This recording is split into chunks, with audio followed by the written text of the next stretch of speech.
শিম বাহার সম্পূর্ণ নিরামিষ শিম রান্নার রেসিপি।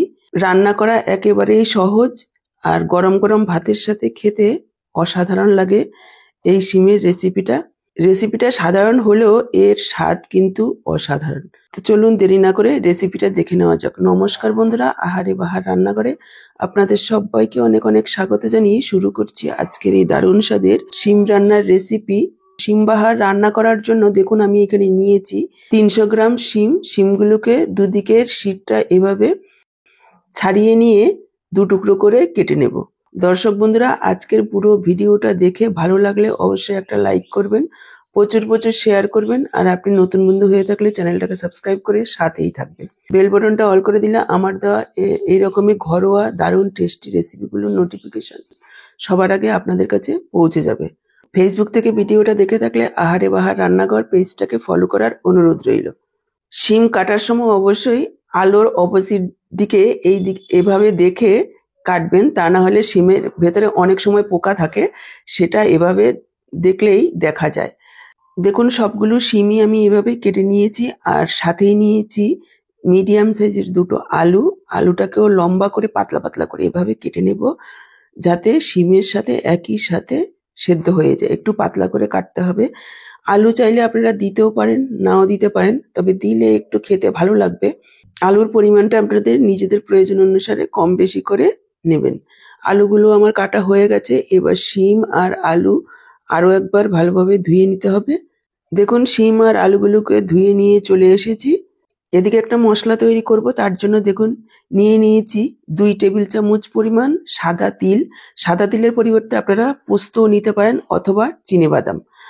আর নিয়েছি 4টে কাঁচা লঙ্কা। এটা একটু ঝাল ঝাল হলেই খেতে বেশি ভালো লাগবে, তারপরেও ঝাল আপনারা নিজেদের পরিমাণ বুঝে দেবেন। আর দিয়ে দিয়েছি 1/2 ইঞ্চি আদা আর 1 টেবিল চামচ হলুদ সর্ষে। আপনারা চাইলে এখানে কালো সর্ষেও নিতে পারেন। সবকিছু একসঙ্গে একেবারে একটা মিহি পেস্ট তৈরি করে নেব। লঙ্কাগুলোকে আমি একটু টুকরো করে দিলাম যাতে পেস্ট করতে সুবিধা হয়। এবার দেখুন সামান্য একটু জল দিয়ে একেবারে মিহি একটা পেস্ট তৈরি করে নিয়েছি। এবার চলে যাচ্ছি মূল রান্নায়। গ্যাসে কড়াই বসিয়ে দিয়ে দিচ্ছি সর্ষের তেল 2 টেবিল চামচ পরিমাণ। তেল গরম হয়ে যাওয়ার পর দিয়ে দিলাম 1/2 চা চামচ কালো জিরে। এবার প্রথমে দিয়ে দিচ্ছি আলুগুলোকে একেবারে লালচে করে ভেজে নিতে হবে। প্রায় 2-3 মিনিট সময় নিয়ে মিডিয়াম ফ্লেমে নাড়াচাড়া করে আলুগুলোকে লালচে করে ভেজে নেব। একটু নাড়াচাড়া করে নিয়ে ঢেকে দিলাম। ঢেকে ঢেকে ভাজলে আলুগুলো খুব তাড়াতাড়ি ভাজা হয়ে যাবে আর একটু সেদ্ধও হয়ে যাবে। দেখুন প্রায় 2-3 মিনিট আলুগুলোকে ভেজে নিয়ে দিয়ে দিলাম শিমগুলো। দিয়ে দিচ্ছি পরিমাণ মতো একটু লবণ। এবার শিমগুলোকেও আলুর সাথে একটু ভাজা ভাজা করে নেব 2 মিনিট মতো, যাতে শিমের যে একটা কাঁচা গন্ধ আছে সেটা চলে যায়, এতে করে খেতে ভালো লাগবে। একটু নেড়ে চেড়ে আবার একটু ঢেকে দিলাম 1-1.5 মিনিটের জন্য। দেখুন আরো 1-1.5 মিনিট ঢেকে ঢেকে ভেজে নিয়েছি। খুব সুন্দরভাবে আলু আর শিম ভাজা হয়ে গেছে। এখানে আমি দিয়ে দিচ্ছি 1/4 চামচ হলুদ গুঁড়ো আর 1/2 চা চামচ জিরের গুঁড়ো।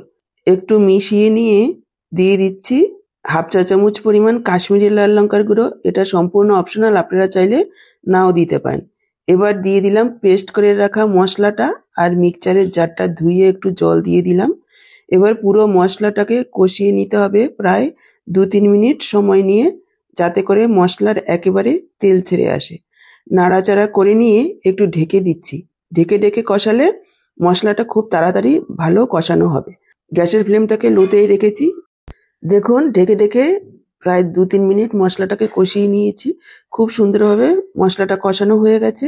এবার আমি যোগ করে দিচ্ছি 1/2 চা চামচ চিনি আর 2 টেবিল চামচ পরিমাণ ফেটানো টক দই। এই দইটা দেওয়ার কারণে স্বাদটা ভীষণই ভালো হবে। এবার লো ফ্লেমে প্রথমে দইটাকে ভালোভাবে মিশিয়ে নেব, এতে করে দইটা আর কাটার ভয় থাকবে না।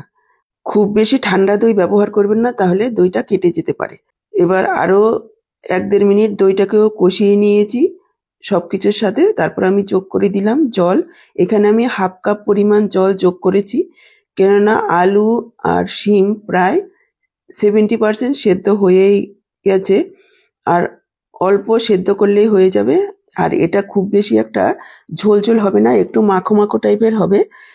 এবার নাড়াচাড়া করে মিশিয়ে নিয়ে ঢাকা দিয়ে লো ফ্লেমে আরো 3-4 মিনিট রান্না করে নেব। দেখুন ঢাকা দিয়ে আরো 3-4 মিনিট রান্না করে নিয়েছি। আলু শিম খুব সুন্দরভাবে সেদ্ধ হয়ে গেছে। এবার আমি যোগ করে দিলাম কিছুটা কুচনো ফ্রেশ ধনেপাতা। আরো একবার মিশিয়ে নেব। এখন একটু হালকা পাতলা মনে হলেও নামানোর পর ঠান্ডা হওয়ার সাথে সাথে একেবারে শুকনো হয়ে যাবে। তৈরি হয়ে গেছে আমাদের সম্পূর্ণ নিরামিষ শিম বাহার। একবার হলেও এইভাবে রান্না করে খেয়ে দেখবেন, গরম ভাতে খেতে অসাধারণ লাগে। যেকোনো নিরামিষের দিনে এটা আপনারা তৈরি করে ফেলতে পারেন। এবার আমি সার্ভ করে দিচ্ছি 5 মিনিট ঢেকে রাখার পর। আজকের পুরো ভিডিওটা দেখে কেমন লাগলো কমেন্ট বক্সে জানাতে ভুলবেন না। ভালো লাগলে অবশ্যই একটা লাইক করবেন। আজকে এই পর্যন্ত, আবার দেখা হবে নতুন কোনো রেসিপির সাথে। সবাই ভালো থাকুন, সুস্থ থাকুন। আপনাদের সবার সুস্থ থাকার শুভকামনা জানিয়ে এখানেই শেষ করি।